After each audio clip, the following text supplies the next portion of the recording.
Welcome to She Can and She Will. My name is Mary Ann Brown, also known as the Country Mompreneur. I'm joined by my co-host, Disa McAllister. We are moms, work-from-home experts, and queens at helping women take control of their lives. On this show, you will learn from us as well as other women who kick butt in their lives and want to help you do the same. So sit back and get ready for some fun. Welcome to a new episode of She Can and She Will, because we can and we will. Oh yeah, we will. Yes, we will. Awesome. So we have, I don't know if you guys have been noticing, but our podcast has been blowing up. Holy cow. We've gotten so many episodes out, and we are interviewing so many interesting people. It's been fascinating. This has been like my favorite week so far. Just all the really super interesting women helping women. It's been amazing. And we got all sorts of coaches. We just spoke to someone about parenting. That episode will be coming up pretty soon. We spoke to a lady about learning how to cook. What the heck? We need that. I told her how I once upon a time had made a cake using salt instead of sugar. My family was not happy. They never let me forget it. I bet you were off birthday cake duty for a little while, though. Hey, that's sort of how you can get out of doing stuff, is by doing it wrong, right? Yeah, maybe there's a benefit after you cry about it. I always cry about it. If I burn cookies, holy mackerel, that's a meltdown moment. I always burn the last batch. Like, I'll do batch after batch after batch, and maybe because I'll put a batch in the oven, wash the dishes, the timer go off, then like the last batch, I always put it in and then get distracted by something. And I know that it's done because the smoke alarm goes off. Yeah. You just checked out. You were like, this is it. I'm done. We just watched the last dish. Nothing else to do now. Yeah. I'm done with this. All right, today we got a new topic. Ooh. Yes, we're talking about the top 7 ways to attract clients when working remotely. So you've decided to move into the remote space, work from home, do your own thing. Now you got to get some clients. Yeah, this is the hustling. When you work for yourself, you still got to hustle every day. Mm-hmm. And you may get 1 or 2 clients that'll be your big money clients, like the ones that they've clocked you in for 20 or 30 hours a week. You've got the money coming in. You're good with them.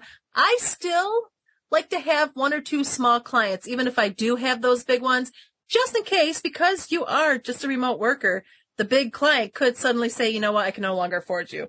Then I've had that happen. I don't know if you've had that happen to you before, Disa, where you're cruising along, everything's going fine. Then all of a sudden they're like, you know what, I can't afford you anymore. Or we've decided to bring the job in-house, and they're in states and states away, so it's not an option for you to go working for them. So then suddenly that big client's gone. I like to still have a couple of 5-hour-a-week clients. So if you do lose that big one, you do still have a little bit of money coming in until you get that fill that spot. Yeah. And it gets really hard too when you're working so much, because it's like, I don't have a real good life balance right now. But they come in and go out. That's the nature of working for yourself. Is like you don't have an actual boss, but your bosses are your clients, right? Mm-hmm. So when they kind of shuffle out, you need to be able to replace that egg in the basket with something pretty quick. Yep. So we're going to talk to you about some different options that we've used in the past and in the future and now to attract clients. And for me, one of the first ways that I even got started, and I still every so often will look on, is using platforms such as Upwork, Fiverr. There's a number of other ones out there that you can use. My primary one that I've ever used is Upwork. I like using that one. It's pretty convenient. It does seem like ever since the hit of COVID, and where people have gotten a lot more working from home than ever before, the jobs aren't as plentiful. Well, there's as many jobs, there's just a lot more people applying to them, so they're not as easy to get. So in order to really be successful on a platform like that, you're going to really create a really detailed profile. When you set up that profile, really fill it in with everything you possibly know, everything you may know, and really make a really, really good profile. And know that as you're going and applying to jobs, for every 20, maybe even more that you apply for, you may be lucky to get an interview. And if you score an interview, you got to really, really shine at that interview because people from all over the world are competing for these jobs. I tend to only apply for the US based jobs because those ones tend to pay a bit more. Yeah. But just honestly, they do. And on your own time zone, that yeah. is a benefit Yeah, if as you're well. in your own time zone, that's even better because unless you're a night person, then maybe, or a morning person, depending on whatever time zone you're in. But yeah, so do you have thoughts on platforms? I've seen people put videos on there now, and I love that. Oh, yeah, I saw that was an option. Have you tried it? I think I have, but I haven't gotten any feedback on those. But I like watching other people's videos because it's like, it's a real person, right? It's not an agency or a front to anything else. It's a real person. You get to kind of see their personality, and you kind of know right away if it's going to be an absolute nightmare to work with somebody like that, if they come across as blunt or whatever. We like working with nice people. So. Yeah, that's one of the sort of good things I like about working for ourselves is you can pick someone to work for really that you like. If you're very much a type A personality that wants to work with someone else that's a type A personality and you interview with someone and they're very too laid back for your personality, you can be like, no, this wouldn't really be a fit for me as well as them. Whereas a lot of times when you're applying for a job in an office, you're both putting on your A game in the interview, so you don't feel that as much. Whereas being contract, after a week, if you're like, this isn't really working out, you haven't moved into a new office and been trained and all that stuff. So it's not as hard to just be like, it's not going to work out. Yeah, that used to be my favorite Upwork, but not so much anymore. Ooh, that leads me into my new favorite, which is number 2, LinkedIn. And this has taken over for me in a huge way. So what I will do with LinkedIn, like you've got your profile up there, there's even places that will rate your profile based on how much information you have up there. So if you're missing a lot of stuff, you're not going to get as high ranking and your algorithm to get introduced to strangers goes way down, right? So make sure that your profile is top notch. You got everything in there. If you're offering services, make sure that you put out like, hey, I offer services. There's a whole page for that you can add onto your profile now. And then I start searching for people and I will cold message them like, hey, it looks like we have some things in common. I'd love to connect and follow your progress, or I'd love to connect and meet with you.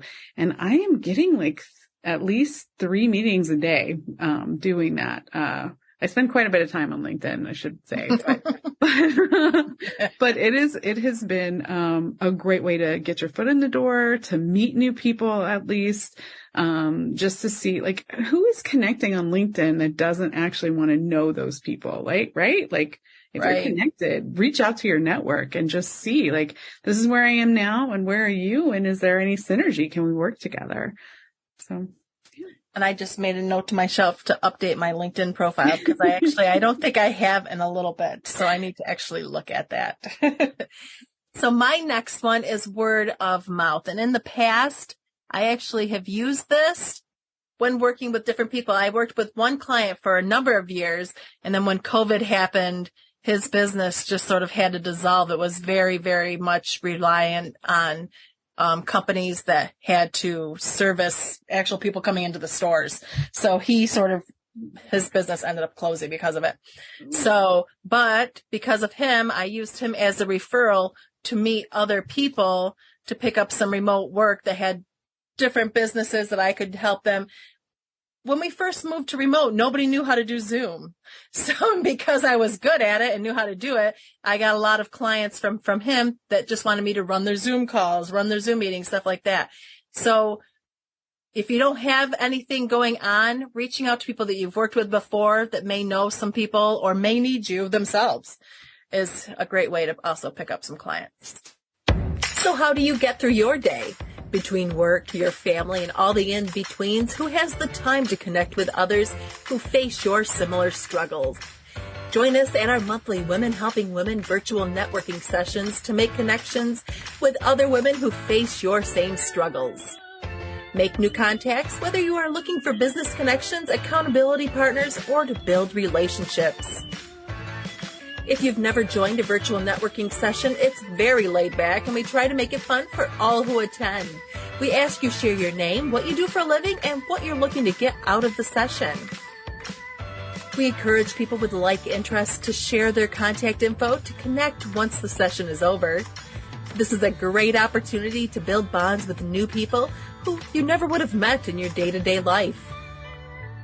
So whether you're looking to make professional connections or looking to find some new friends, sign up for our next session. Find more information at thecountrymompreneur.com. So my next one is kind of like that too. It's myself getting uncomfortable about meeting strangers like on LinkedIn, but it's going to in-person networking events. And I have a goal this year. I'm going to meet 1,500 new people. And I think I can do it. So these networking events, you want to pick a conference or an expo that's in your field. And it doesn't even necessarily like if you're a VA, you don't have to go to a VA conference. Go to where like you're working for real estate agents, go to a real estate convention, right? Like that's where your target market is. And so just going there will help a little bit. Some of these conventions, they have these apps now where you can go look at other attendees. You can reach out to them on the app and say, well, would you like to meet up for coffee in the morning or something like that? And you guys just meet each other. And this next one, cause I can't seem to meet enough people. When you meet, it's like a 30-minute window. Yeah, it's so quick. It is so quick and you can only get to so much, like unless you're making plans with them after the convention, which I do that as well. And those tend to be like the most meaningful connections that I make is if I hang out with them after the convention. This next one, because I haven't hyper targeted yet. So I'm making these big buttons that just say like, got project management, and just like, I'm just going to wear these big old buttons. So a conversation starter. That's awesome. Exactly. Yes. Yeah. It takes a little bit to get out like what we do and nobody thinks they need project managers. So I think just having that on there would help, focus my target a little bit. I like it. And also, to help with things like that, my next one is to create a website that shows off your skills. You can easily now create a website for very inexpensive and quite often yourself. Like some people, if you're super not tech savvy, you can hire someone else to do it. You can find somebody on Fiverr to do it for very inexpensive if necessary.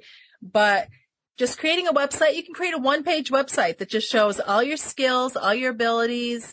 So whenever anybody asks you what would normally be a resume, you can lead them to your website. That really makes you look sharp and professional if you keep a really nice looking website. Ooh, yeah. I look at other people's websites all the time when I'm about to meet them. So number 6, this is going to be social media. And I know this seems like a no-brainer, but social media is such a different animal than all these other methods that we really felt like it should stand out on its own. This is like more marketing than sales. And this is, it's kind of like buckshot rather than a focused stream of water. Like this is just, you're kind of putting it out there, trying to get people to notice you. This is like top of funnel, maybe is what they call it, right? Where you're just casting a wide net, trying to get noticed, trying to gather a following. And later on down the road, maybe meet with them one-on-one to discuss working together. But that's your social media. It's best to, just get into one, specialize and go forward. But I have never followed that advice. I go for all of them. If I can, if I do one, you might as well post it on all of them. So. And now my next one is referrals. So when I'm saying referrals, I'm talking about getting people that you've worked with in the past to give you a little quote, maybe a link if they're willing to give you a link to the copy of the work that you've done for them. Maybe you've been a blog writer for someone in the past, anything like that. Get that info and have it available to people. So when they say, what have you done in the past? You can show them quotes and things like that. So that's like the number one way to show people that you're credible, right? Is to like the testimonials. And I actually look at that when I go look up people, like, what have you done for other people? Do they like what you did? Are they saying nice things about you? So I think which that is could be a good. factor. Which is good because a lot of people, especially when you're working remotely, when you're applying for a job, you'll give your references and people will call you references. When you're working remotely, people rarely do anything like that because that's not really a thing necessarily. Yeah. Some people may, but I rarely. When I've worked for people having to be the hiring manager, I've never called references for remote workers. I just look at what they've done, what they say they know how to do, take them at their word, because if after a week they can't do it, I replace them with someone else. So it's not really necessarily necessary. But when I'm hiring someone, if I see they've got all these referrals saying that they're so great at doing what I need them to do, then I'll pull them in. So yeah, that's good. Perfect. Case studies and testimonials. Yes. Yeah. All right. So if you are looking for a way to get started in the work from home or work remotely field, feel free to check out our website at countrymompreneur.com. We have a work virtually starter kit that can give you the ABC insights and templates to start your ball rolling. The time is now to take control of your future. And thank you guys so much for joining us today. And like we said, stay tuned because we have some amazing interviews with some awesome people coming up in the next few weeks. So cool. Have a great one. Thank you for listening. For more information, join us at thepmagency.com.